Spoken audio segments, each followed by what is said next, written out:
بسم الله الرحمن الرحيم. السلام عليكم ورحمة الله وبركاته. إن الحمد لله نحمده ونستعينه ونستغفره ونعوذ بالله من شرور أنفسنا وسيئات أعمالنا. من يهده الله فلا مضل له ومن يضلل فلا هادي له. وأشهد أن لا إله إلا الله وحده لا شريك له وأشهد أن محمدا عبده ورسوله صلى الله عليه وعلى آله وأصحابه أجمعين وسلم تسليما كثيرا. أما بعد، فإن أصدق الحديث كتاب الله وخير الهدي هدي محمد صلى الله عليه وسلم. شر الأمور محدثاتها فإن كل محدثة بدعة وكل بدعة ضلالة كل ضلالة في النار. Jemaah sekalian, azani Allah wa iyyakum. Alhamdulillah, kita bersyukur kepada Allah Subhanahu wa taala yang masih memberikan kita kesempatan untuk melakukan kegiatan-kegiatan ibadah serta belajar ilmu. Dan kita juga bersyukur kepada Allah karena Allah memberi kita kesehatan. Berapa banyak sekarang ini orang yang bergelimang harta tapi sedang berbaring di rumah sakit. Tidak sedikit anak-anak raja, mereka calon-calon raja atau calon penguasa, sekarang mereka sedang berbaring karena kesakitan. Sekarang kita bukan anak raja, kita bukanlah orang kaya, kita hanyalah manusia yang sederhana. Tapi Allah berikan yang lebih daripada apa yang ada pada tangan kita, yaitu kesehatan. Banyak orang mengira bahwa kekayaan itu hanya harta, uang, jalan-jalan keliling Eropa. Padahal kehidupan itu sendiri adalah kekayaan yang sangat berharga. Hidup ini kekayaan yang sangat berharga. Apalagi hidupnya tidak ada hutang. Tidak ada debt collector yang akan datang. Yang kita nunggu adalah paket. Tapi kita tidak hutang. Cuman COD saja. COD saja tidak menenangkan, bagaimana dengan hidup bergelimang hutang yang begitu banyak. Alhamdulillah Allah berikan kita kenikmatan yang luar biasa. Diberikan, dijauhkan dari berbagai macam kegelisahan itu. Semoga Allah SWT melindungi kita semuanya dari keburukan dunia dan akhirat. Baik, kita masuk surat Al-Qamar. Surat Al-Qamar. Al-Qamar artinya bulan. Dan qamar ini memiliki sifat kelaki-lakian, laki-laki. Sifat qamar itu seperti apa? Sifat laki-laki. Maka kalau ada seorang suami memuji istrinya, wahai istriku, engkau bagaikan rembulan. Emang saya bencong? Matahari yang bersifat apa? Perempuan. Matahari bersifat apa? Perempuan. Al-Qamar. Suratul Qamar ini termasuk surat Makkiyah. Surat yang diturunkan sebelum hijrah. Di antara alamat surat Makkiyahnya, suratnya pendek-pendek. Ya. Dan dialeknya berkaitan dengan hari kiamat.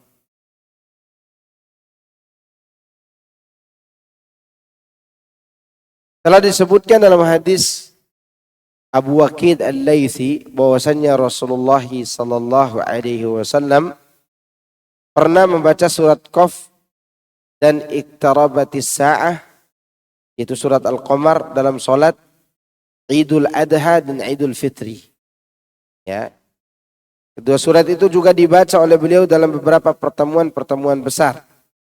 Karena keduanya mengandung penyebutan mengenai janji, ancaman, permulaan penciptaan dan pengulangannya, serta tauhid dan penetapan tentang adanya kenabian dan tujuan-tujuan besar lainnya. Sallallahu alaihi wasallam membaca surat ini di waktu sholat Idul Fitri dan Idul Adha. Kita bacakan dulu.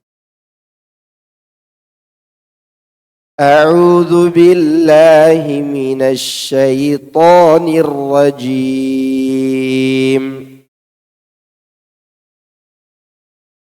Bismillahirrahmanirrahim. Iqtarabatis sa'atu wanshaqqal qamar. وَإِنْ يَرَوْا آيَةً يُعْرِضُوا وَيَقُولُوا سِحْرٌ مُسْتَمِرٌ وَكَذَّبُوا وَاتَّبَعُوا أَهْوَاءَهُمْ وَكُلُّ أَمْرٍ مُسْتَقِرٌّ وَلَقَدْ جَاءَهُمْ مِنَ الْأَنْبَاءِ مَا فِيهِ مُزْدَجَرٌ حِكْمَةٌ بَالِغَةٌ فَمَا تُغْنِ النُّذُرُ. Kita ambil 5 ayat dulu. Fadhal baca artinya. Telah dekat datangnya saat itu dan telah terbelah bulan.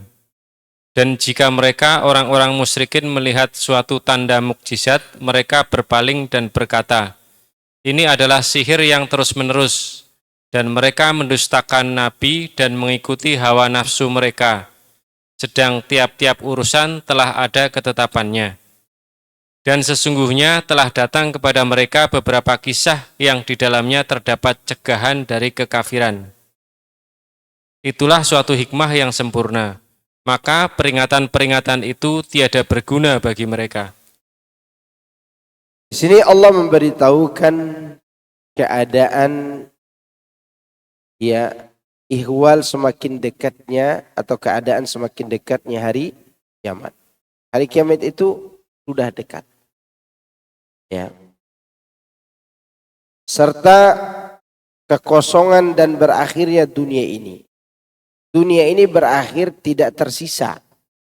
Kalau antum bakar karpet ini sekarang, maka sisa bakar itu ada debu, abu. Antum bakar kayu ada arang. Tapi hancurnya dunia tidak tersisa apapun. Lenyap. Makanya dinamakan faniyah. Fana. Lenyap, hilang. Ya. Kalaupun terlihat sisanya, maka sisa itu seperti fata morgana. Seperti apa? Fata morgana. Dan tidak ada tersisa sedikit. Sebagaimana Allah berfirman, ata amrullahi fala tasta'jiluh. Telah pasti datangnya ketetapan Allah, maka janganlah kamu meminta agar disegerakan. Allah katakan ata. Ata artinya sudah terjadi. Ata sudah datang. Padahal di sini Allah ingin memberitahukan akan datang. Ini fi'il apa namanya? Fi'il madhi. Kata kerja lampau, ata ini kata kerja sudah datang. Padahal Allah ingin memberitahukan sesuatu yang akan datang. Maka terjemahan ini bagus sekali ini. Ata diartikan dengan pasti. Sebenarnya terjemahan harfiahnya apa? Sudah datang. Tapi kalau kita katakan sudah datang berarti kiamat terjadi dong. Padahal belum terjadi. Lalu apa tujuan menggunakan kata kerja sudah untuk masa yang akan datang? Tujuannya adalah memberikan kabar kepastian. Maka terjemahannya telah pasti datangnya ketetapan Allah. Maka jangan kamu meminta agar disegerakan. Dan di dalam ayat lain dia berfirman, iqtaraba lin-nasi hisabuhum wa hum fi ghaflatin mu'ridun. Telah dekat kepada manusia hari menghisap segala amal mereka, sedang mereka berada dalam kelalaian lagi berpaling. Orang-orang semakin diberi umur semakin apa? Berpaling. Ya. Yang demikian disebutkan dalam beberapa hadis. Imam Ahmad meriwayatkan dari Ibnu Umar, dia berkata, kami pernah duduk bersama Rasulullah SAW. Sedangkan matahari berada di bagian barat setelah asar. Maka beliau bersabda, ma a'marukum fi a'mari man madha illa kama baqiya minan nahari fi ma madha. Umur kalian itu dibandingkan dengan umur orang-orang terdahulu seperti yang tersisa dari siang yang telah berlalu ini.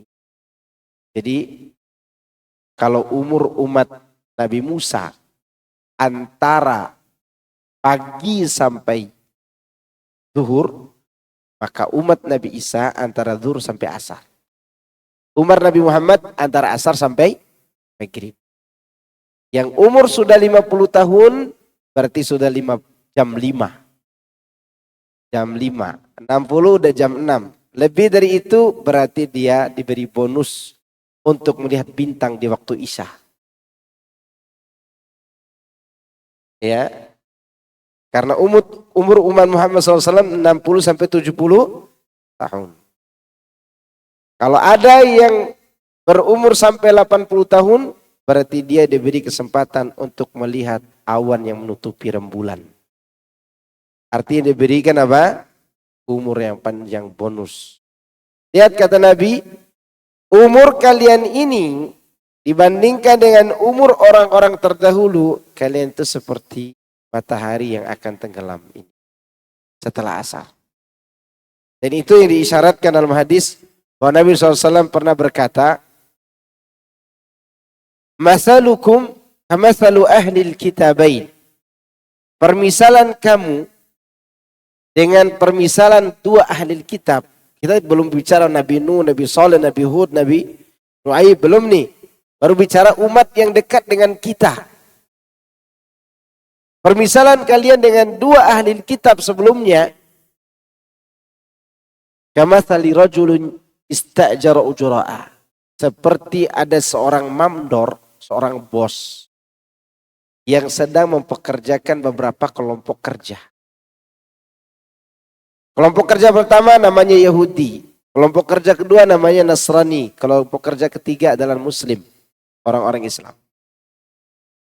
Maka dia berkata kepada kelompok yang pertama yaitu Yahudi. May ya'malu li min gudwatin ila nisfin nahar ala qirat. Siapa yang mau bekerja dari pagi sampai sore, aku kasih 1 qirat. 1 qirat itu berapa? Ala qiran. Qirat 1 berapa? Kalau diartikan secara materi, 1/6 dirham. Kalau diartikan dengan pahala, 1 gunung Uhud. Paham gak? Ada 2 makna nih. Materi dan pahala. Kalau diartikan materi, 1/6 dirham. Kalau diartikan secara pahala, sebesar gunung Uhud. Oke, kita anggap aja pahala. Karena kita berbicara permisalan ini. Maka kata Yahudi, kami yang beramal. Kemudian si mandor ini, tuan ini berkata lagi, wa man ya'malu li min nisfin nahari ila salatil asri ala qirat. Siapa lagi yang mau beramal dari salat zuhur sampai salat asar, 1 qirat ku beri pahala. Fa'amilatin nasara, maka Nasrani lah yang beramal. Ini sudah berlalu waktunya. Lihat Rasulullah katakan untuk umatnya. Wa man ya'malu li min salatil asri ila ghurubis syams ala qiratain. Siapa yang mau bekerja dari salat asar sampai matahari terbenam, ku kasih pahala 2 qirat. Kasih gaji 2 qirat. Yahudi dan Nasrani protes. Ada apa ini? Kami banyak beramal tapi sedikit gaji. Maka ditanya balik oleh Allah. Apa aku kurangi hak kalian? Tidak, kata mereka. Berarti hak tidak dikurangi. Tapi untuk yang ini ditambahin. Sehingga yang dikasih hak merasa kurang. Gini, Pak Asroni berbuat, saya berbuat, Bapak berbuat. Harusnya gajinya sama-sama 1 juta.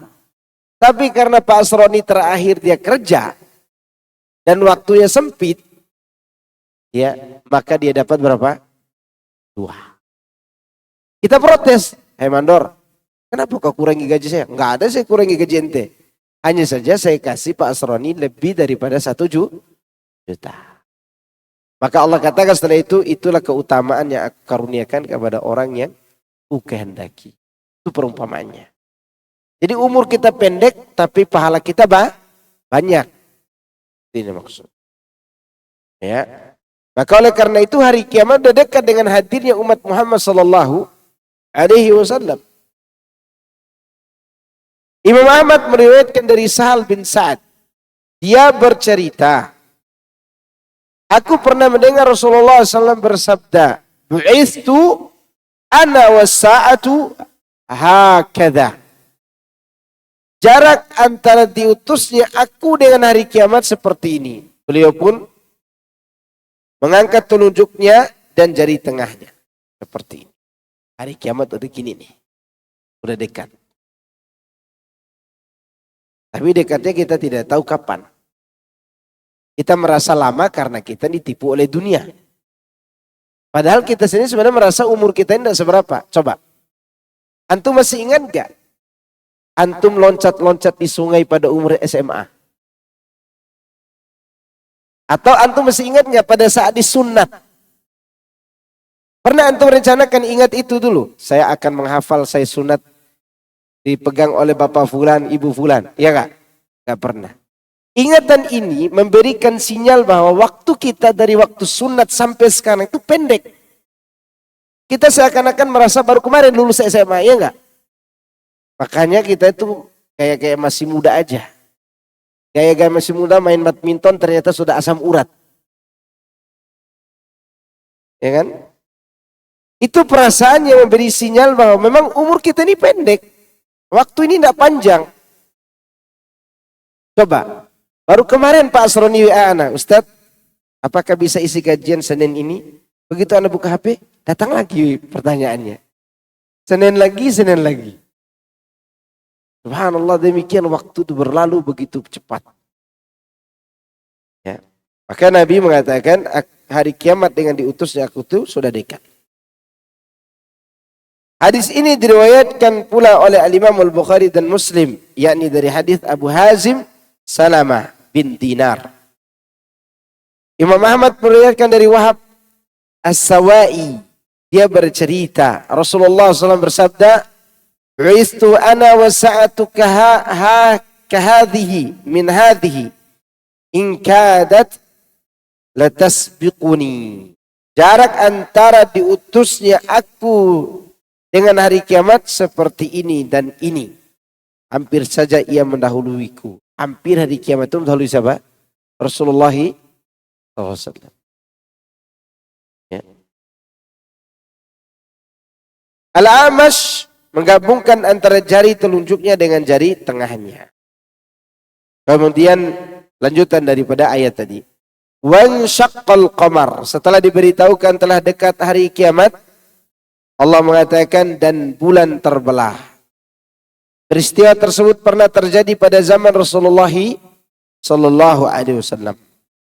Sebagaimana disebutkan dalam beberapa hadis mutawatir dengan sanad-sanad yang sahih. Rasulullah SAW pernah mendapat mukjizat bulan terbelah. Ya. Kalau mukjizat Nabi Musa membelah lautan, mukjizat Nabi Muhammad SAW membelah apa? Rembulan. Ya.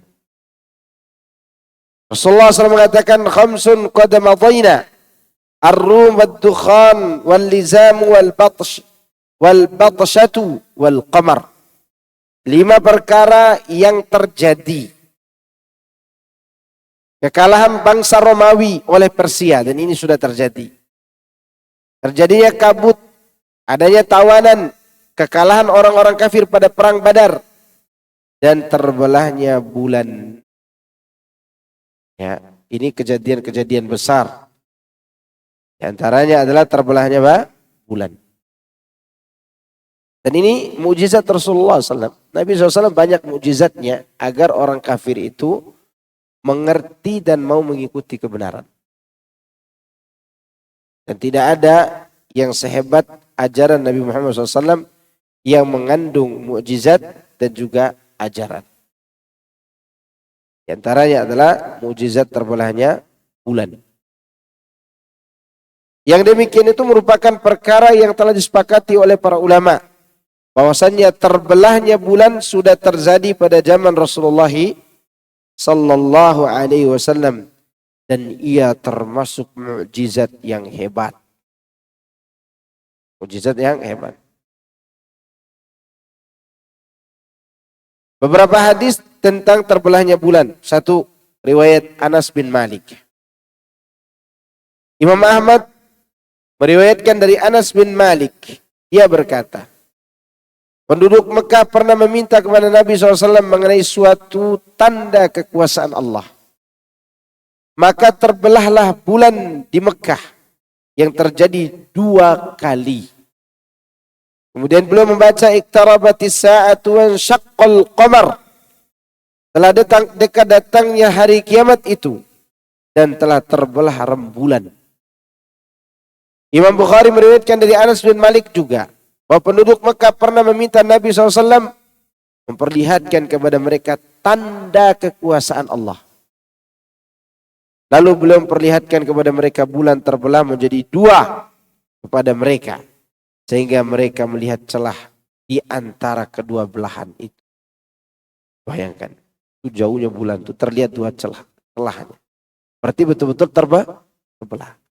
Kalau di sini kita melihat celahnya sebesar ini, berarti sebesar apa tuh celahnya antara bulan? Kan ini dari jauh ini.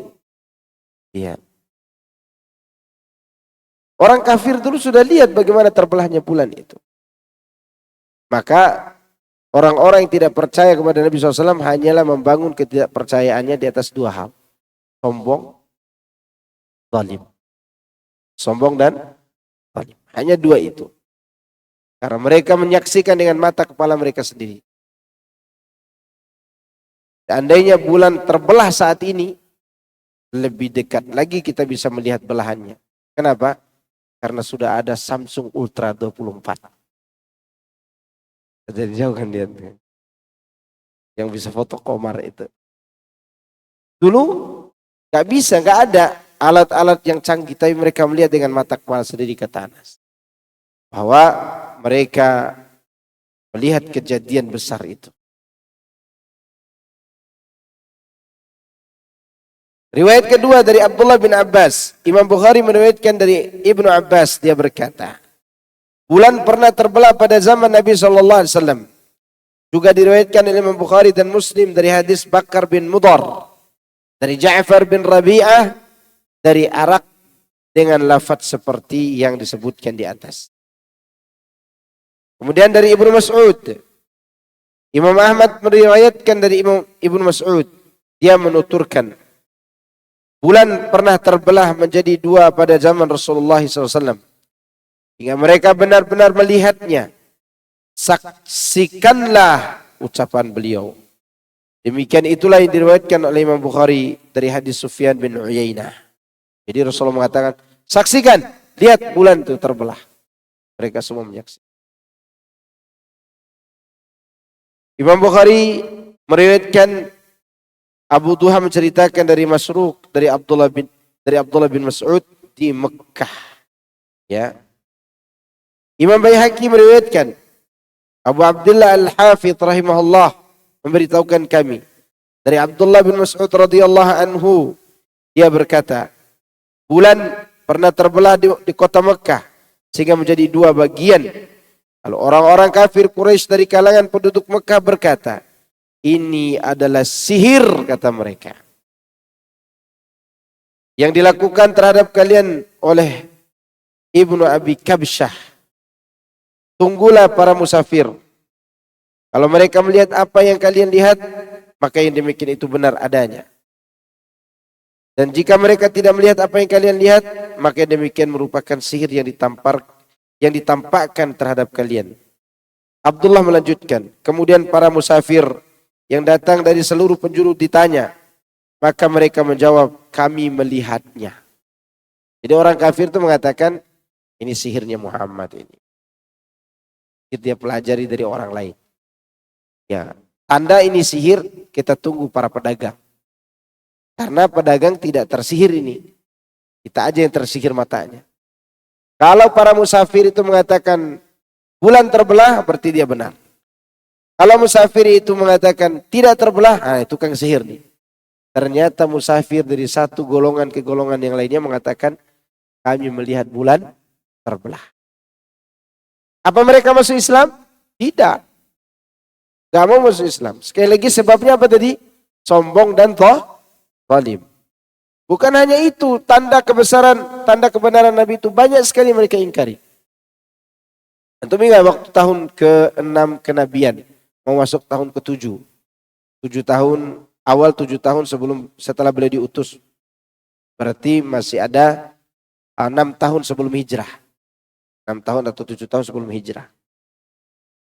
Saat itu orang kafir mendatangi Abu Thalib, mendatangi orang Quraisy, Bani Hashim untuk menyerahkan Muhammad SAW. Ternyata mereka tidak mau. Akhirnya mereka datang menemui Nabi. Yang datang ini bukan Abu Jahal. Yang datang bukan utusan biasa. Yang datang ini adalah ketua gengnya, Walid bin Mughirah dan teman-teman. Muhammad, ente sembah saja Tuhan kami setahun. Kami akan sembah Tuhan kamu setahun.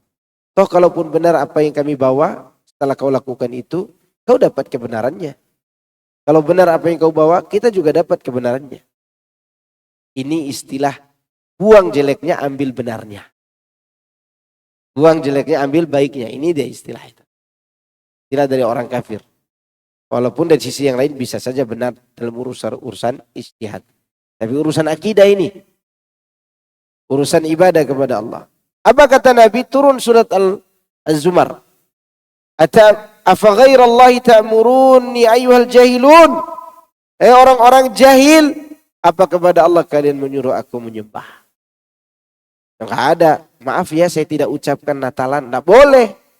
Masa minta maaf? Kenapa kita minta maaf? Karena tidak mengucapkan Natalan. Lihat kata Nabi ini. Afa ghairallahi ta'muruni ayyuhal jahilun. Dan ini Allah nukilkan dalam Al-Quran. Ketika diajak untuk apa? Mengikuti ritual agama orang lain. Hai orang bodoh, apa kepada selain Allah kalian ajak aku beribadah? Mendengar itu mereka tidak bisa mengajak Nabi. Oke lah kalau begitu Muhammad. Tidak usah kau sembah Tuhan kami. Tidak usah kau doa di hadapan Tuhan kami. Kau usap saja wajahnya si berhala-berhala ini. Maka kami akan menyembah Tuhanmu tahun depan. Nabi tidak mau. Nabi tidak mau. Maka mereka kesal dengan itu. Saking kesalnya, mereka pergi menghubungi Yahudi yang ada di kota Yathrib, di Madinah. Gimana sih Muhammad itu? Apa benar dia seorang Rasul? Katanya lah mereka kepada ahli kitab di Madinah. Yang mereka tahu bahwa ahli kitab lah yang tahu siapa Nabi terakhir itu. Maka pendeta Yahudi di Madinah itu berkata kepada utusan orang Quraisy ini. Jika dia bisa menjawab 3 pertanyaan ini, maka dia Nabi. Kalau dia tidak bisa, maka dia pendusta. Apa 3 pertanyaan itu? Tanyakan kepada dia tentang kisah pemuda yang bersembunyi di gua. Ashabul Kahfi. Tanyakan kepada dia tentang seorang pemuda yang berjalan dari timur bumi sampai barat bumi. Cerita Dzulkarnain. Dan tanyakan kepadanya tentang ruh. Kalau dia bisa jelaskan ruh, berarti dia bukan Nabi. Karena yang tahu tentang ruh siapa? Allah. Ya. Maka, kan kalau orang bisa menjelaskan ruh, berarti dia dukun. Ya kan? Dukun, ruh itu begini. Gimana bisa dijelaskan? Itu perkara Allah Azza wa Jalla. Pulanglah Quraisy ini bertemu dengan Rasulullah SAW dan memberitahukan dulu kepada ketua gengnya. Begini kata Yahudi itu. Udah, tanyakan kepada Muhammad. Muhammad, apa pendapatmu tentang pemuda yang terperangkap dalam gua? Bagaimana cerita? Rasulullah ceritakan dengan surat Al-Kahfi. Dia baca surat Al-Kahfi itu. Kemudian bagaimana dengan seorang pemuda yang berjalan dari timur sampai barat bumi, maksud Dzulkarnain? Ceritakan juga di surat yang sama. Bagaimana dengan ruh? Ya, kulir ruh min amri rabbi. Ruh itu adalah urusan Tuhanku. Bingung. Ini semua benar jawaban Muhammad. Maka mereka pun tidak bisa untuk melakukan apa-apa kecuali dengan apa? Anarkis. Kebenaran mukjizat, kebenaran yang dikasih tahu oleh orang-orang Yahudi tidak membuat mereka masuk Islam. Justru mereka semakin marah kepada Nabi SAW. Begitu kalau orang cari dalil untuk melakukan pembenaran. Beda dengan orang yang cari kebenaran.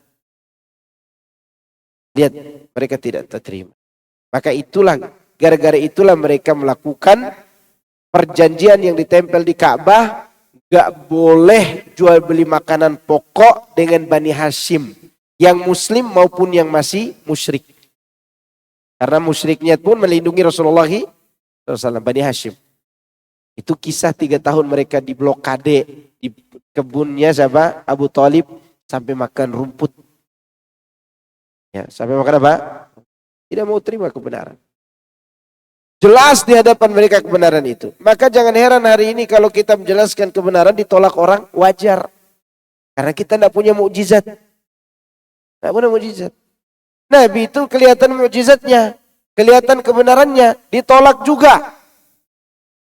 Bahkan bukan sekadar ditolak, tapi diboikot. Ya, sampai anak-anak menjerit di belakang bukit itu terdengar di kota Mekah. Menjerit kelaparan.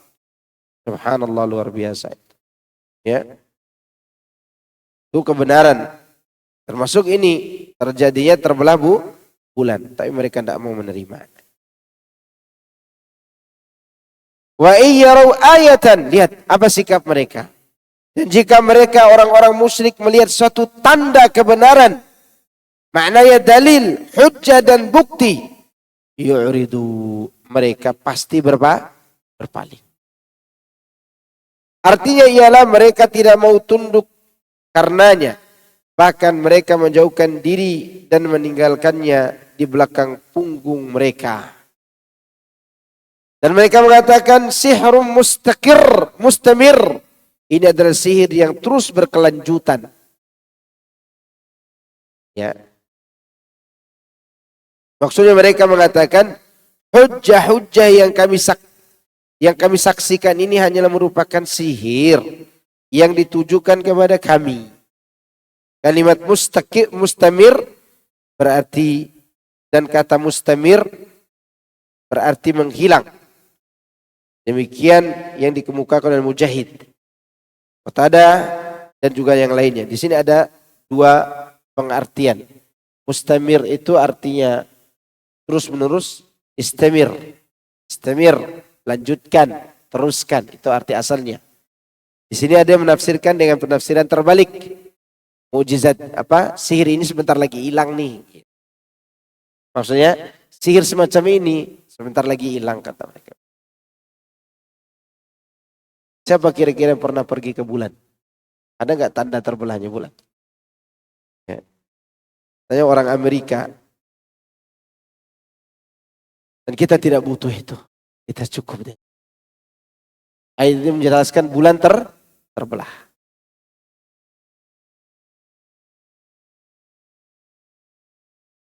Wa kullu amrin afwan. Makanya mereka mendustakan kebenaran pada saat kebenaran itu datang terhadap mereka, serta mengikuti apa yang diperintahkan oleh pikiran dan hawa nafsu mereka karena kebodohan dan kepicikan akal pikiran mereka. Inilah kalau kotoran itu tidak bisa dibersihkan, kejernihan yang masuk akan menjadi kotor. Jadi jemaah sekalian azakumullah, sesuatu itu tidak bisa menerima kebaikan kalau masih ada kotorannya. Termasuk hati. Terutama apa? Hati. Karena dalam hati mereka terdapat kesyirikan, khurafat, bid'ah, maka mereka tidak bisa terima kebenaran. Orang seperti itu seperti memasukkan karpet ini. Karpet ini kalau disemprot terus, wangi enggak? Wangi. Tidak pernah divakum debunya. Yang ada hanya apa? Wangi. Orang yang sujud, Ustaz tidak pernah divakum selama 1 tahun. Wangi ini masjid karena disemprot terus pakai wangi-wangian. Tapi debu yang ada di karpet tidak pernah disedot. Kira-kira orang yang sholat di situ merasa apa? Merasa sakit. Ya. Tadinya orang masuk ke masjid sehat walafiat, pulang haji gitu terus. Oh, penyakit. Kenapa? Karena menghiasi sesuatu yang kotor akan membawa penyakit. Yang kotor itu dibersihkan dulu baru dihiasi. Demikian hati. Lihat bagaimana kejernihan mukjizat yang mereka lihat. Bagaimana kejernihan ajaran Rasulullah SAW yang begitu bening tidak bisa memasuki ruangan hati mereka karena ada kotoran syirik, khurafat dan seterusnya. Jangan kata orang Quraisy yang jahat, Abu Thalib yang baik karena cinta dengan budaya lokalnya dan dia tidak anarkis Abu Thalib itu. Tapi dia lebih cinta kepada budaya lokal daripada ajaran Rasulullah SAW. Maka hidayah tidak dapat masuk ke dalam hati. Tidak bisa masuk. Ialah kondisi orang-orang yang menolak kebenaran. Wa kullu amri mustakir. Mereka mendustakan, mereka mengikuti hawa nafsu. Dan Allah katakan sedang tiap-tiap urusan telah ada ketetapannya.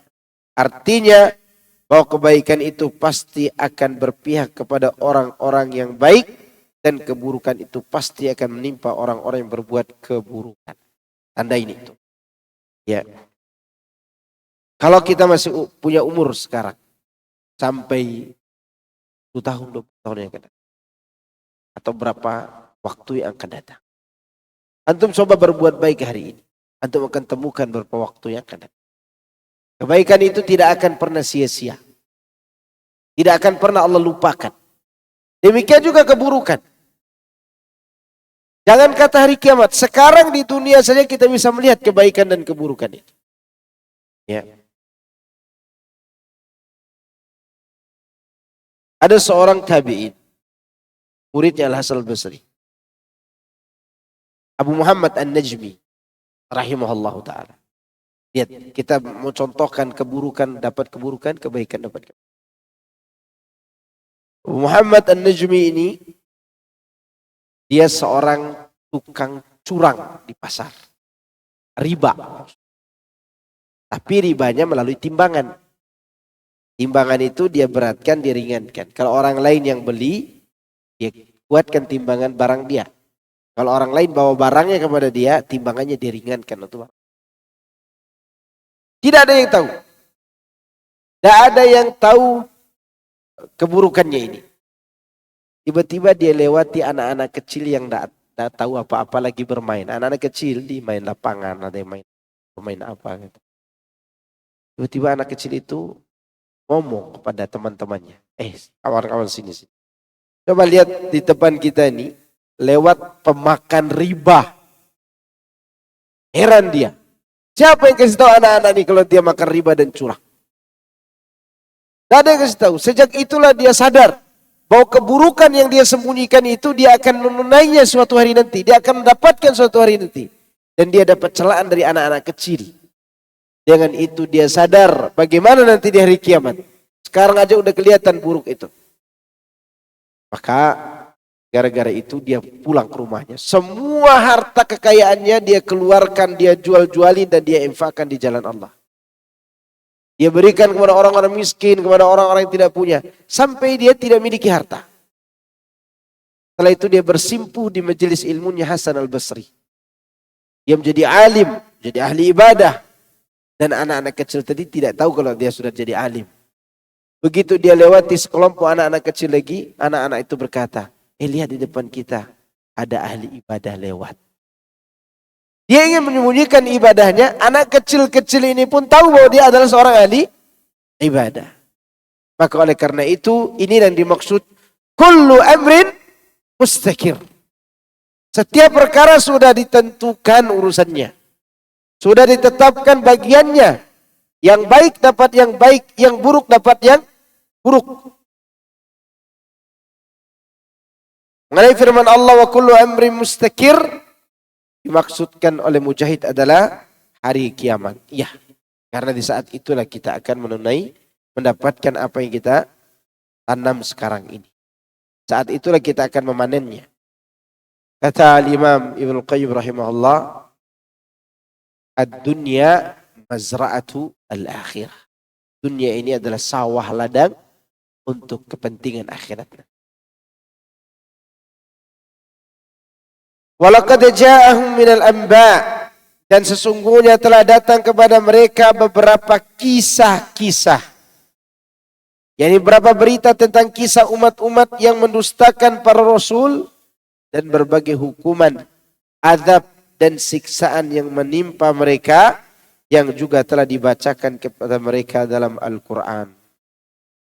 Ma fihi muzdajar, yang di dalam cerita tersebut terdapat cegahan dari kekafiran. Cerita kaum Thamud, kaum Ad, kaum Lut, kaum Nabi Nuh, kaum Judais, kaum Imlaq, kaum-kaum terdahulu, Romawi, Persia, ceritakan kepada mereka. Tapi mereka tidak mau benar. Apa alasannya? Alasannya tidak mungkin kita hidup lagi. Alasannya Muhammad pendusta. Dia kan anak-anak kita.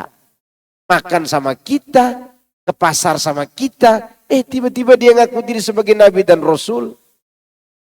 Abu Jahal juga ngomong begitu. Kita sama orang Bani Hashim itu sama. Kita punya kuda, mereka punya kuda. Mereka punya singgasana di Ka'bah, kita juga punya. Kenapa mereka punya Nabi, kita enggak? Heran mereka. Itu alasan mereka mendustakan Rasulullah sallallahu alaihi wasallam.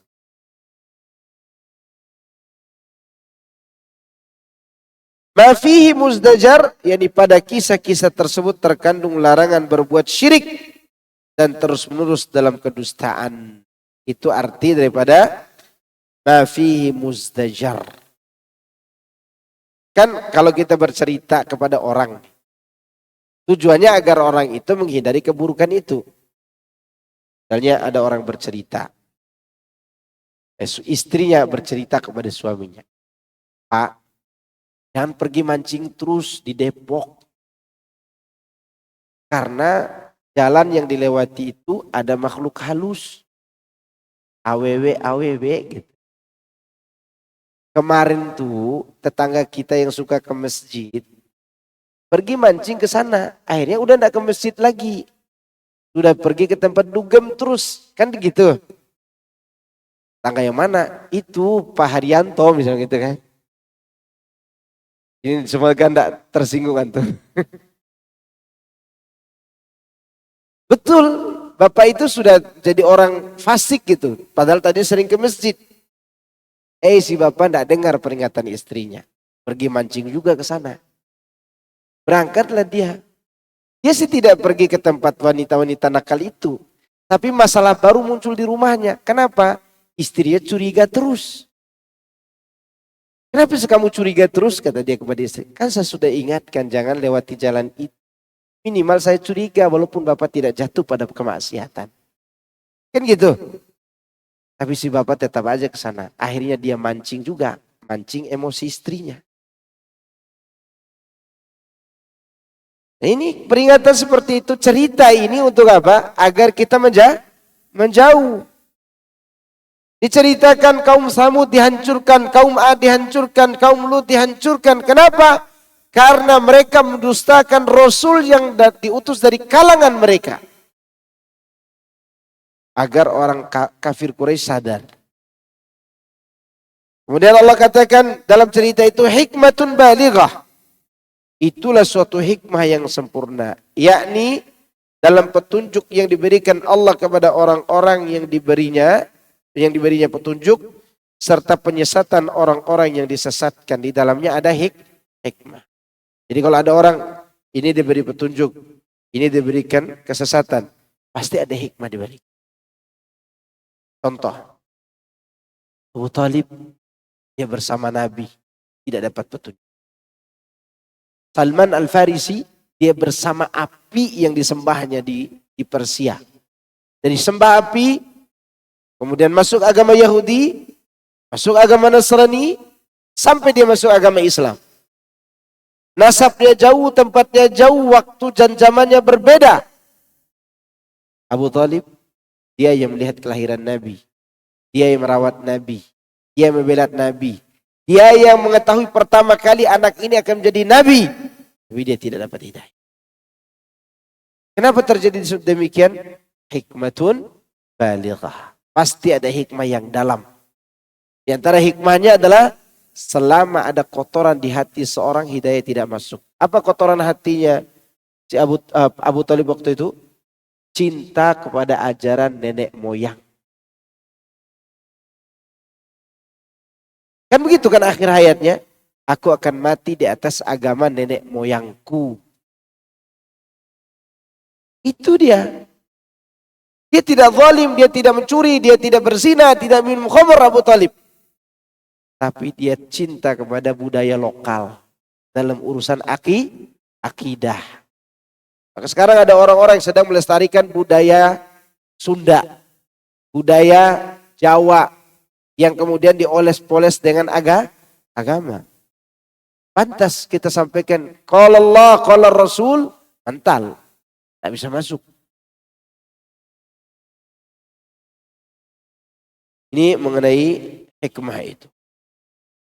Kemudian fama tughnin nuzur. Orang yang sesat itu peringatan-peringatan tidak berguna bagi mereka. Tak berguna. Maksudnya, masihkah peringatan bermanfaat untuk orang-orang yang ditetapkan sengsara oleh Allah dan hatinya telah terkunci? Lalu siapa yang dapat memberikan petunjuk setelah Allah? Makanya hati-hati kita ini. Maka terus kita mohon kepada Allah.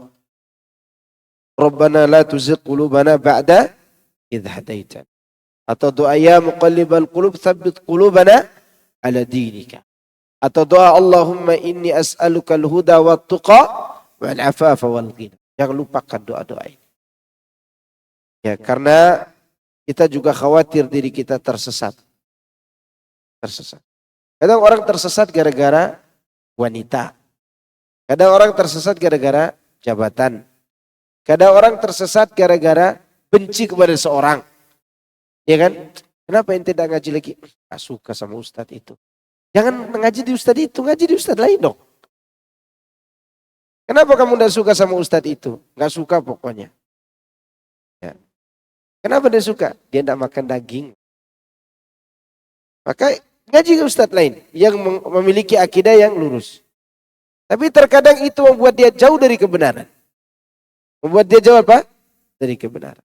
Maka oleh karena itu kita terus berdoa ya muqallibal qulub. Ada orang berpaling dari kebenaran gara-gara anaknya. Ada orang berpaling dari kebenaran gara-gara istrinya. Udah berapa banyak orang-orang yang bikin yayasan sosial. Yayasan yatim, yayasan duafa awalnya. Begitu aset sudah banyak dilihat oleh anak dan istrinya, masuklah keluarga yang di situ, jadilah yayasan pribadinya. Penyimpangan ekonomi namanya. Penyimpangan amanah. Maka hati ini harus dijaga dengan memohon kepada Allah Azza wa Jalla. Minta ya muqallibal qulub tsabbit qulubana ala dinik. Siapa yang akan beri kita hidayah kalau Allah sudah mencabut hidayah itu? Bahkan orang yang pernah melihat Nabi pun bisa murtad. Kan ada orang-orang yang pernah melihat Nabi mereka kemudian murtad. Atau bahkan di zaman Nabi menjadi munafik. Ya. Maka kita memohon kepada Allah agar Allah memberi kita hidayah. Kalau ada orang yang mengingatkan kita dengan sesuatu, jangan egois. Terima saja. Kadang kita laki-laki ini dinasihati sama istri kita, Ya berarti ya. Udah bengkok, akalnya pendek lagi. Jangan begitu, itu namanya meremehkan orang. Dengar dulu nasihatnya. Kalau benar, ambil. Sesuai dengan dalil. Kalau salah, luruskan. Begitu nasihat. Ibu-ibu juga demikian. Cuman bedanya kalau kita nasihati istri, dengan istri nasihat kita berbeda. Maka di sini harus kita yang memahami. Istri kita nasihati dengan 10 nasihat, diterimanya 1. Nih, yang tertawa kayaknya pernah deh. Istri kita, nasihat kita 10 nasihat harus terima 9. Itu pun 1 ini harus diterima setengahnya. Maka dari situ kita harus pahami nasihatnya benar atau tidak, terima saja. Ya, terima saja nasihat. Karena nasihat itu sangat berharga buat hati. Sangat berharga. Maka nasihat dari anak kita pun kita terima. Kemudian ayat ini sebagaimana firman Allah, maksudnya fama tughnin nuzur, tidak berguna lagi nasihat-nasihat bagi orang yang sesat hatinya. Faqul falillahil hujjatul balighah walau syaa'a lahadahum ajma'in. Katakanlah Allah mempunyai alasan yang jelas lagi kuat untuk memberi hidayah kepada fulan dan memberi kesesatan pada fulan. Maka jika dia menghendaki, pasti dia memberi petunjuk kepada semua orang. Maka oleh karenanya kita tidak takut kehilangan agama ini. Tapi kita takut agama ini dicabut dari. Agama ini tidak akan pernah hilang di muka bumi. Ada kita, tetap ada agama ini. Ada kajian hari Senin ini, ada kajian hari Selasa, tidak ada kajian Senin sama Selasa, agama ini tetap ada. Ada Pak Seroni dan Ana atau tidak ada, agama ini tetap ada. Yang kita khawatirkan, kenapa kita mengaji dan beribadah? Takut dia dicabut dari dada kita, dipindahkan ke orang lain. Dan itulah kesesatan. Ya'udzubillah. Baik, kita lanjut. Lanjut ayat ke-6. A'udzu billahi minasy syaithanir rajim. Fatawalla anhum yawma yad'u ad-da'i ila syai'in nukur. Khusya'an absaruhum يخرجون من الأجداث كأنهم جراد منتشر مهطعين إلى الداع يقول الكافرون هذا يوم عسير.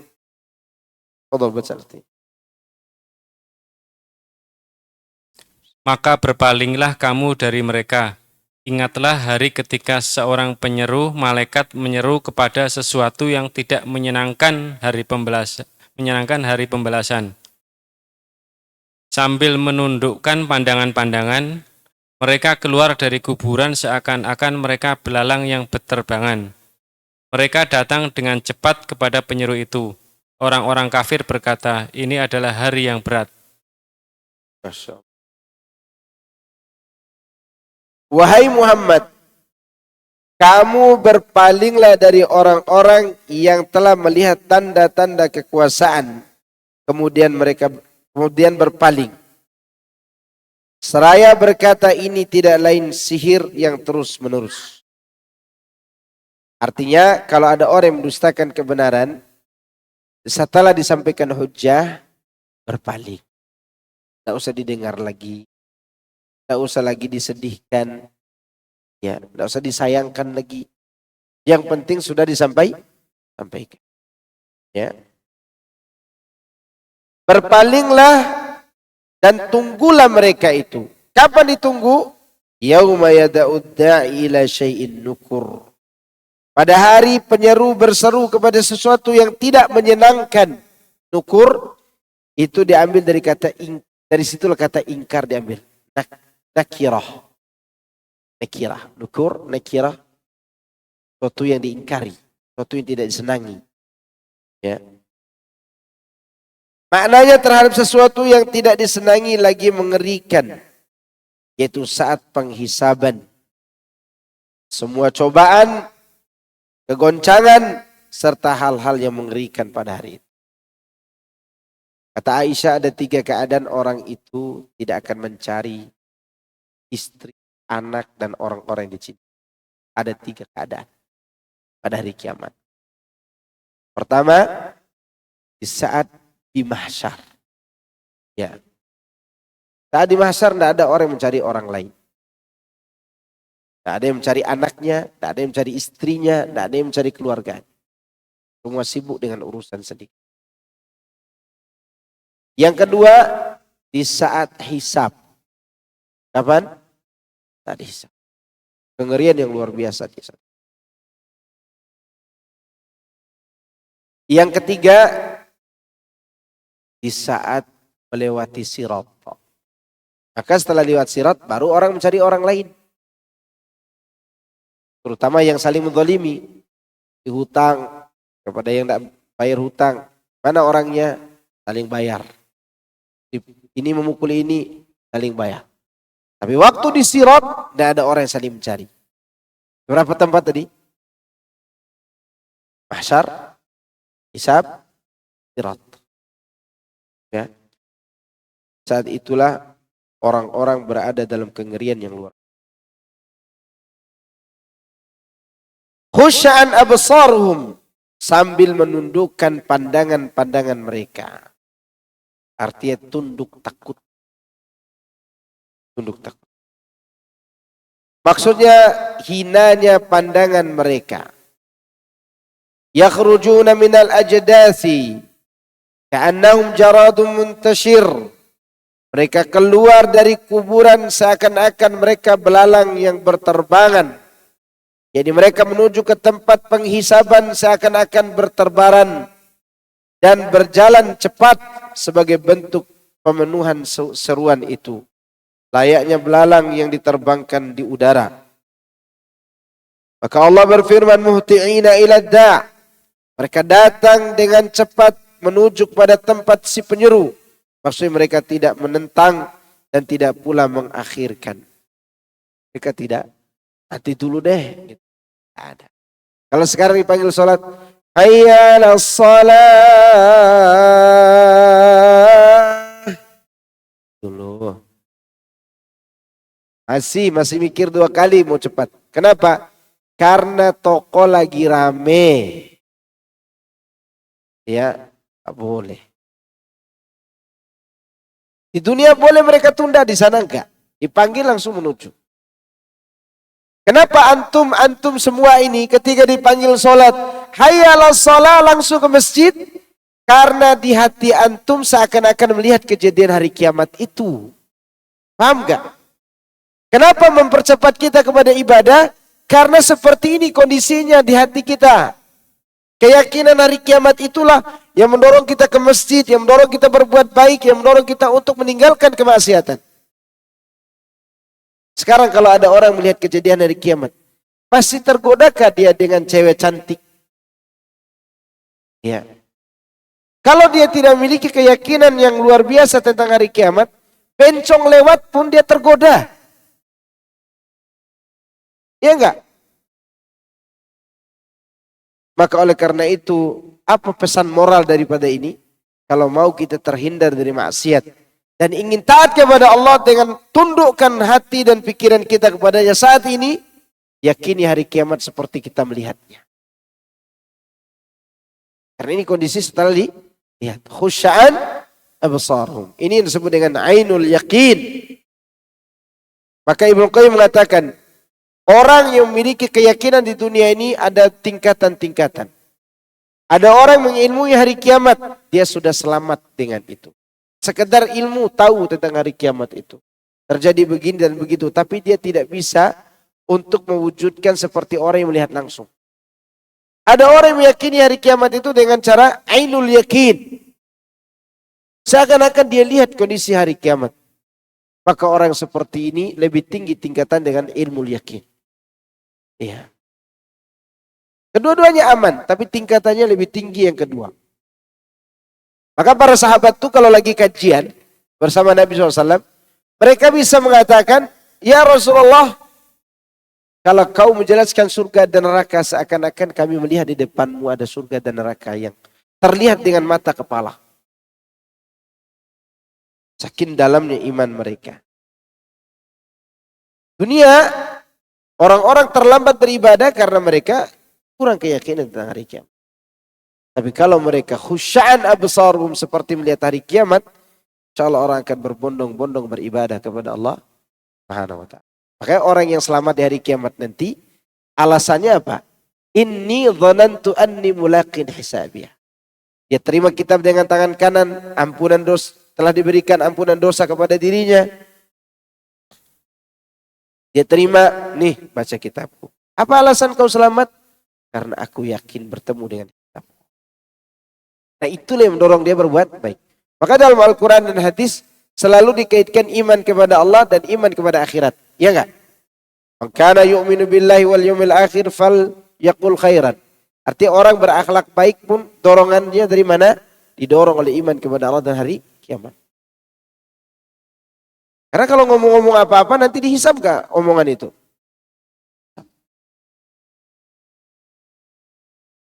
Demikian juga orang tidak melakukan kebaikan atau melakukan keburukan gara-gara dia tidak beriman kepada hari hisab. Maka di surat Al-Haqqah yang pernah kita bahas di juz 29, pelaku dosa itu ketika diberikan kitab dengan tangan kiri, dia berharap kitab ini tidak diberikan kepadanya. Apa alasan dia dapat kitab dengan tangan kiri? Alasannya karena dia tidak tahu tentang hari kiamat. Ya laitani lam uta kitabiyah walam adri ma hisabiyah. Kata dia, aku tidak tahu tentang hari hisab ini. Tidak mengerti tentang hari kiamat. Kemudian Allah berfirman, muhti'ina ila da'. Mereka ke sana tanpa ada penentangan dan tidak pula mengakhirkan.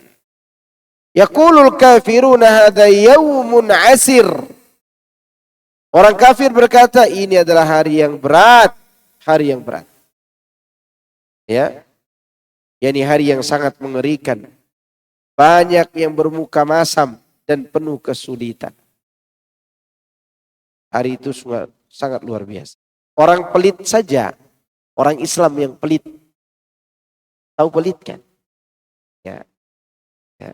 Pelit artinya bakhil gitu.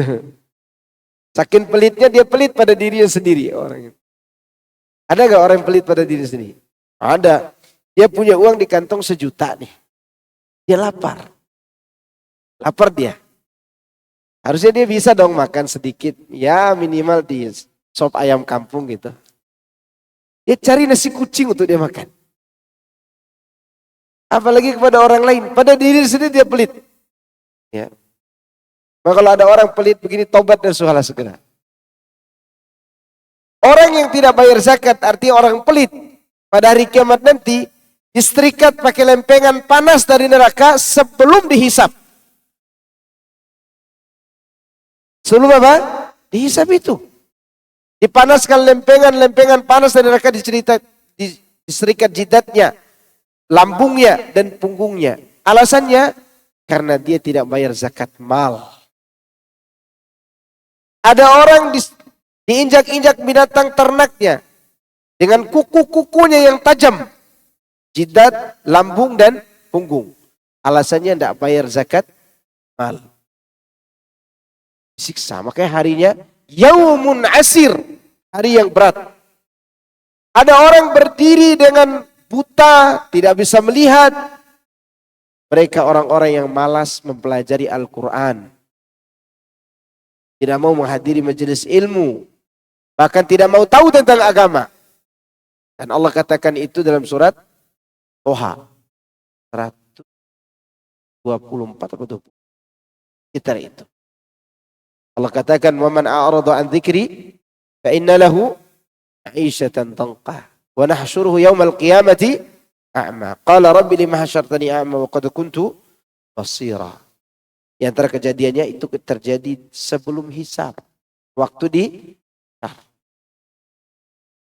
Ada lagi yang sulitnya, matahari berada di atas kepala. Keringatan bercucuran. Sesuai dengan banyaknya dosa, keringat itu memenuhi dirinya.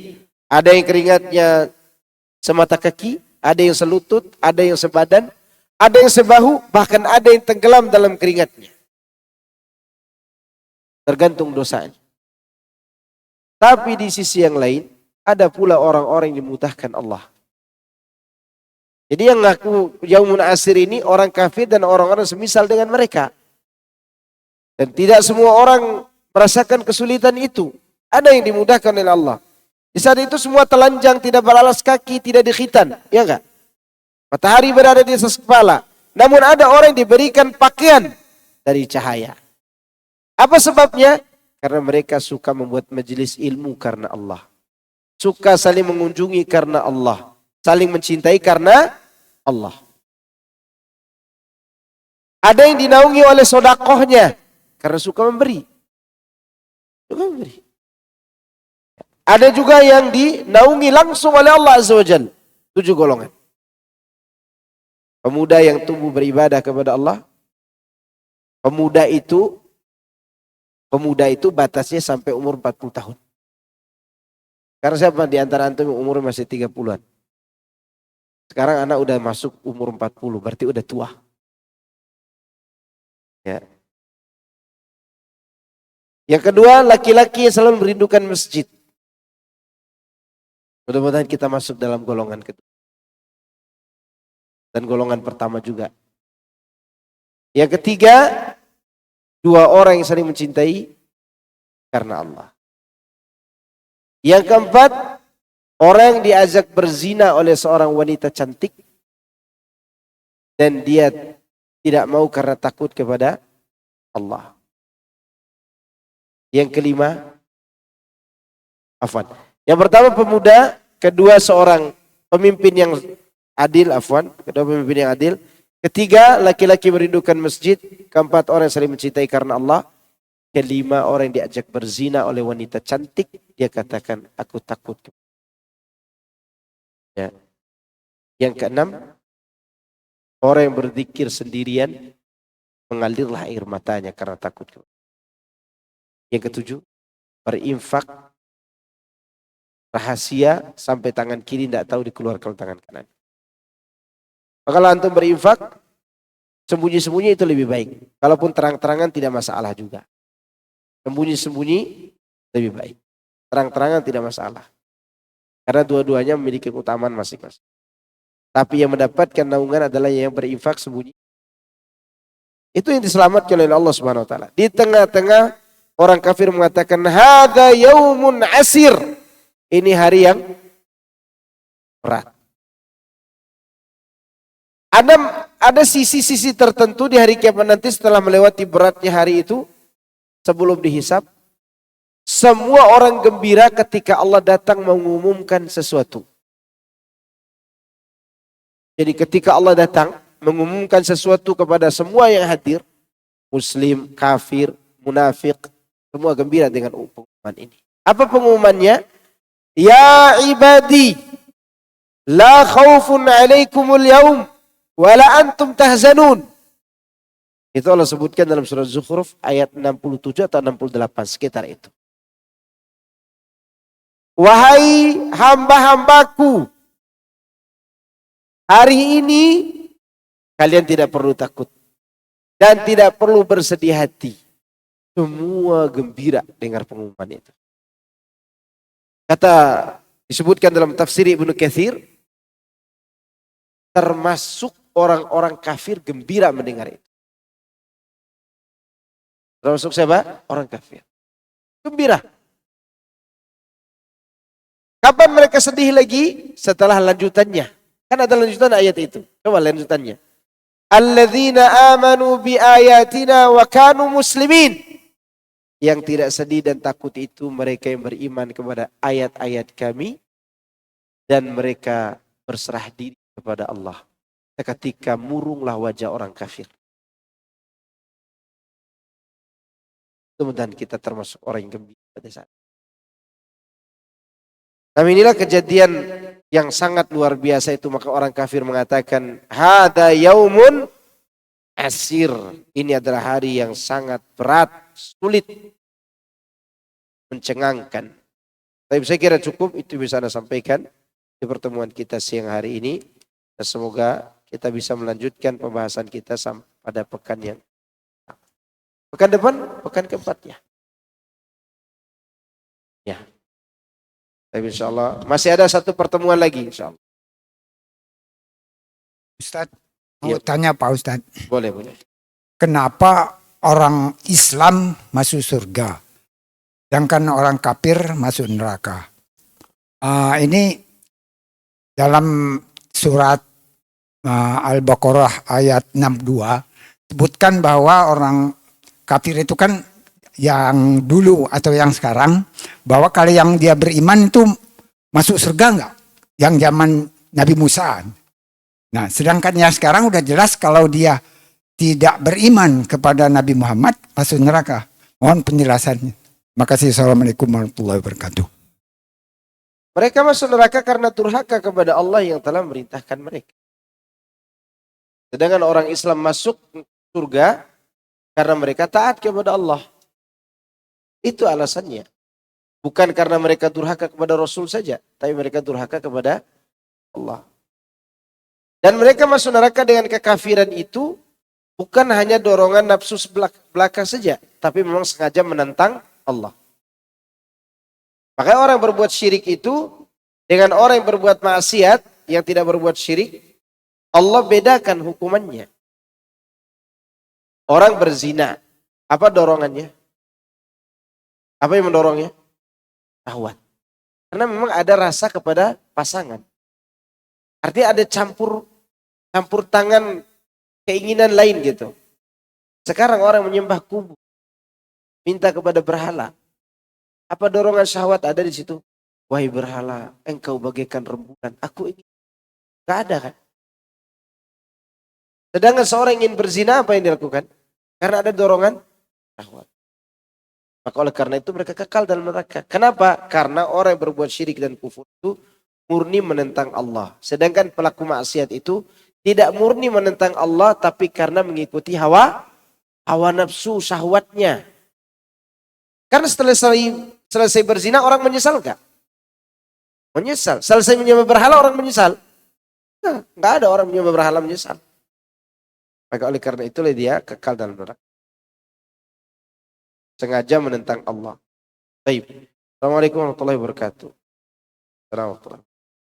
Apakah ada beban syariat untuk ibu anak yang sudah pikun seperti puasa dan sholat? Tidak. Kalau dia udah pikun, gak ada lagi beban syariat. Dan tidak perlu bayarkan fidyahnya. Orang pikun kan udah tidak wajib berpuasa. Rufi'atil qalam an salasin. Rufi'al qalam an salasin. Pena diangkat dari 3 orang. Orang tidur sampai dia bangun, anak kecil sampai dia balik, dan orang yang kehilangan akal sampai dapat akal lagi. Sampai berakal lagi maksudnya. Orang pikun ini masih berakal kah? Udah tidak difidyahkan, tidak dikodokkan, tidak wajib juga sholat. Maka jangan dipaksain lagi orang tua yang sudah pikun, Pak sholat. Ya udah lupa-lupa disuruh sholat. Tidak boleh. Ada lagi? Tanya lain. Kecuali ada penelitian, ada pikun yang sadar, ada pikun yang tidak sadar. Gitu. Ada nggak pikun yang sadar? Ada. Pada saat dia tidak pikun, dia wajib. Pada saat dia tidak pikun, ya dia, pada saat dia pikun, tidak boleh disuruh beribadah. Tapi kalau pada saat dia sadar, ya dia beribadah. Kan hadisnya begitu. Hatta yaqil. Sampai dia sadar. Dan orang kehilangan akal itu ada 2. Ada kehilangan akal yang disengaja seperti dibius. Ya kan? Kalau orang kehilangan akal gara-gara dibius, maka dia wajib kodok apa yang ditinggalkannya. Oke? Atau dia kehilangan akal karena pingsan. Itu tidak membatalkan ibadahnya. Seperti orang pingsan dari zuhur sampai menjelang maghrib. Bulan puasa. Dan dia puasa tadinya. Puasa sampai di kantor. Disampaikan oleh bagian marketing, Pak, barang kita hari ini laku berat berapa piece? 5 juta piece laku. Karena senang pingsan. Ya kan? Dan dibawa ke rumah sakit. Jam 5 sore baru dia sadar. Bagaimana status puasanya? Sah atau tidak? Sah. Karena pingsan yang seperti ini bukan kehilangan akal seperti orang gila. Sah puasanya. Menurut pendapat yang rajih. Kalau pikun kan udah kehilangan akal. Oke. Ada lagi. Ustaz, tadi dijelaskan bahwa ada orang-orang yang dengan mudah menerima petunjuk. Ada juga orang-orang yang susah untuk menerima petunjuk, Ustaz. Mengimani misalnya terbelahnya bulan, Ustaz. Secara kontemporer ada seorang penyanyi yang bernama Cat Stevens yang itu ketika melihat mendengar atau membaca televisi itu ada yang menjelaskan bahwa tentang Al-Qur'an itu bahwa bulan itu terpecah, dia itu juga bisa dan kemudian menjadi muslim dan terkenal dengan nama Yusuf Islam. Apakah ini sebuah ketentuan atau ketetapan Allah atau mereka mendapatkan hidayah dengan usahanya dia? Barakallahu fikum. Tadi disebutkan hikmatun balighah. Ini dapat hidayah, ini tidak dapat, pasti ada hikmah di balik. Dan itu ketetapan Allah pasti. Allah yang menetapkan ini berhak, ini tidak berhak. Terus apa yang diinginkan di balik itu? Jawabannya hikmatun balighah. Ada hikmah yang besar. Hikmah di antara hikmahnya kita dapat mengetahui bahwa orang yang berhak mendapat hidayah ini pasti ada cikal bakal di hatinya. Seperti Umar. Udah kita tidak ngomong Stephen, kita bicara Umar. Umar ini kata suami bibinya, dia tidak akan pernah masuk Islam sampai keledai bapaknya bersahadat. Sampai segitunya orang berpikir tentang Umar. Tapi orang tidak tahu cerita di balik Umar ini sebelum dia masuk Islam. Dia selain bengis kepada orang Islam, dia sebenarnya orang yang punya kelembutan kepada orang-orang yang lemah. Tapi karena berbeda agama, dia menyiksa orang Islam kan. Dan Umar itu juga punya kecerdasan dalam berpikir. Dia tidak taklid orangnya. Dia berpikir dan meneliti. Maka Allah hargai penelitiannya dengan hidayah. Oleh karena itu dia menjadi manusia ranking ketiga setelah Nabi dan Rasul dan Abu Bakar. Dan ranking ketiga. Luar biasa. Dan tidak semua orang tahu kalau Umar itu meneliti bacaan Nabi sebelum dia masuk Islam.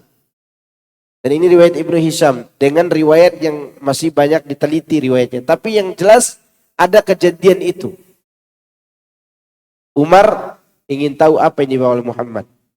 Jangan-jangan syair nih. Waktu itu Nabi lagi sholat di Ka'bah dan baca surat Al-Haqqah. Tiba pada surat ayat Al-Haqqah. Wa ma huwa biqauli syair qalilan ma yu'minun. Ma tu'minun.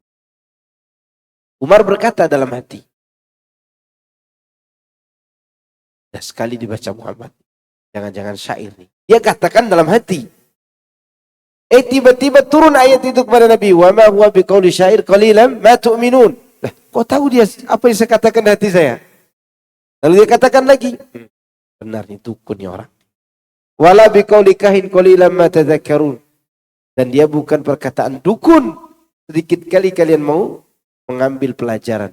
Sejak itulah Umar terbesik dalam hatinya untuk beriman. Maka kelanjutan cerita itulah sampai dia pukul adiknya itu. Tapi dalam sanad riwayat itu banyak hal yang harus diteliti kembali. Namun para ahli sejarah tetap membawanya karena kelemahan sanadnya itu tidak begitu berat. Ya, itu asal muasal kenapa Umar dapat hidayah. Dan dia tidak egois. Itu Umar. Dia tidak egois. Beda dengan Abu Jahal. Abu Jahal itu mengakui kebenaran tapi dia egois. Abu Jahal mengakui, ini kebenaran di bawah Muhammad nih. Tapi dia egois. Itulah hikmahnya Pak. Karena Allah ingin menunjukkan si fulan ini punya hati nggak untuk cari kebenaran atau tidak. Maka modal utamanya apa? Niat. Azimah. Kalau ada keinginan di hati, insya Allah Allah akan menghidupkan hidayah itu. Ya. Selain daripada kita meyakini bahwa itu memang sudah takdir Allah. Tapi kita bicara hikmah dari sisi yang lain, bahwa Allah ingin membongkar niat dan keinginan kita dalam hati. Semoga Allah tetap memberikan kita hidayah. Mengerikan kalau kita sudah ngomong hidayah di tangan Allah itu. Karena kita tidak tahu keluar dari masjid ini apa yang akan terjadi pada diri kita. Ya. Dan kita hanya memohon semoga Allah mengokohkan hati kita di atas hidayah. Tadi, saya mau nanya ini Ustaz, masalah sholat Ustaz ya. Itu kita sholat Ustaz, kebetulan masbuk Ustaz, masbuk. Setelah imam itu salam, kan imamnya itu sutroh Ustaz ya. Imam salam, apa kita harus maju ke depan cari sutroh Ustaz? Karena waktu pernah saya sholat tuh katanya, kamu maju jadi jalan kita, jadi yang baik, ini khilaf para ulama tentang itu. ya, hilang ya tadi. Yang benar yang Anas pegang sampai hari ini sutratul imam, sutratul makmum. Sutrah yang pernah dipakai imam tadi sutrahnya makmum. Maka kalau sudah tidak ada sutrah ketika ini masbuk, ya lanjutkan di tempat aja. Gak usah. Bagaimana kalau antum berdiri sini sampai ke depan sana? Ditengok sama orang, Wahabi memang ini. Iya. Menurut Syekh Ali Hasan Al-Halabi rahimahullahu ta'ala, dan ini pendapat yang beliau rajihkan, berdiri di tempat saja. Ya. Karena kita sudah berusaha mencari sutra dan sutranya pergi. Dan ini kadang sebagian orang salah paham tentang mencari sutra. Kalau sudah kita letakkan sutra, kemudian sutranya hilang setelah diusahakan, arti dibawa orang atau orangnya pergi. Karena tadi kan kita duduk, orangnya pergi. Maka berdiri aja di situ. Saya pernah sholat di masjid yang sedang direnovasi. Masjid kita juga, teman-teman kita juga. Jadi karena jauh dari tembok di depan, dia taruh meja yang ya meja ukuran kecil lah segi. Ya. Dia bawa anak laki-lakinya waktu sholat imam nih. Anaknya karena lihat meja yang indah untuk didorong-dorong, dorong geser sana. Ustadznya geser lagi. Iya. Anaknya lihat bapaknya geser di situ, seneng. Geser sini lagi. Kita di belakang bingung. Terus tidak lama kemudian anaknya geser ke sana mejanya tuh. Ini bapaknya berdiri di situ. Nah itu salah paham. Udah biarin aja. Biarin aja. Kalau pergi ya udah biarin aja. Kan kita sudah usahakan di awal sutranya. Kemudian hilang. Ini saya sampaikan jangan sampai salah paham juga tentang sutra ini. Kalau kita, misalnya ini nih kita letakkan, DKM tidak tahu kalau ini sutra kita. Dia lihat bendera berceceran, dia taruh ke dalam. Enggak, padahal tadi kita letakkan sebagai apa? Sutra. Cukup ya? Subhanakallahumma wa bihamdika asyhadu an la ilaha illa anta astaghfiruka wa atubu ilaik. Assalamualaikum warahmatullahi wabarakatuh.